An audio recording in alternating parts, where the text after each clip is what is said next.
Control panel, a Rainbird controller, really sweet controller. This is the ESP ME3. So this is a newer controller. It's Wi-Fi compatible. Inside here, she has the Wi-Fi mod already, and it's blinking the right color. That means they can operate it from their phone. So what we're going to do here is basically just make sure all the settings are right. So we go to time and date. These should all be right because she's on Wi-Fi. But if I wanted to change these, just plus and minus keys. Whatever's blinking's changing.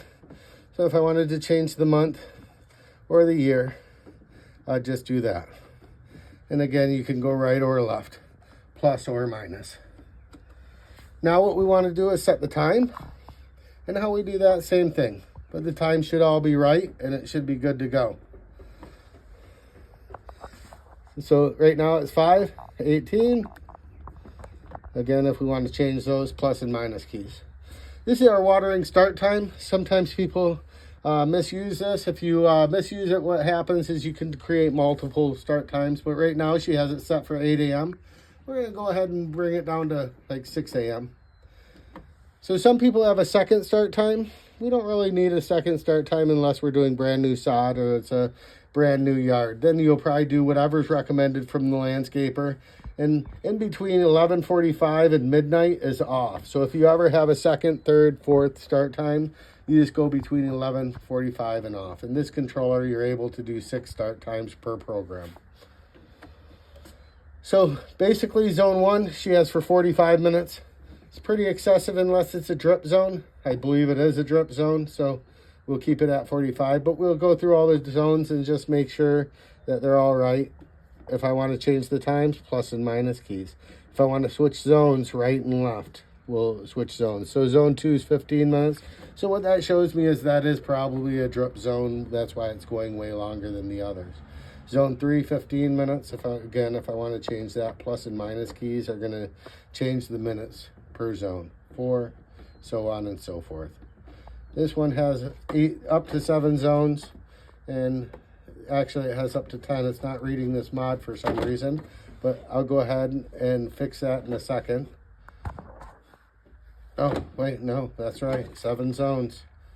Sorry about that. I won't fix that in a second. Okay, and these are the days of the week. Right now it's only watering on Saturday, and we probably want to water about 3 days a week this time of year. So we'll go plus, and we'll go to next day. Tuesday's off, Wednesday's on, Thursday's off, Friday's on, we'll go Saturday on, and Sunday off. This is a newer landscape. A lot of times I wouldn't do 4 days a week. I'd just drop it down to 3 and then water the day after I mow. Advanced cycle, this is by day. So this allows you to do it like every other day, things like that, by pushing plus and minus. I could do every even day or every odd day. The bonus to every odd day is it always waters on the 1st, and then if there's a 31st as well. So, and then you could do by increments as well.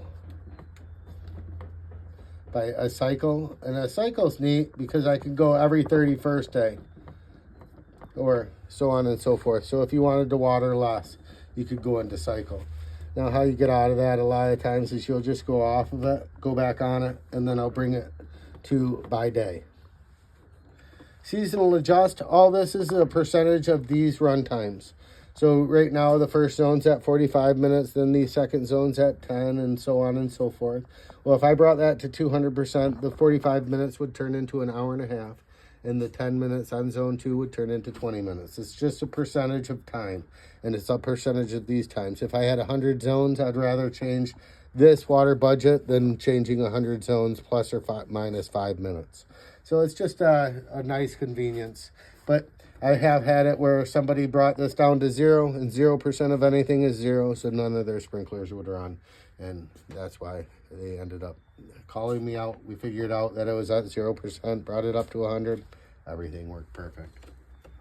Rain delay. If I'm going out of town, this is nice. It's been raining all week, but I don't want it to run for, let's say, 4 days. Then I just go up to auto. It won't run until Friday.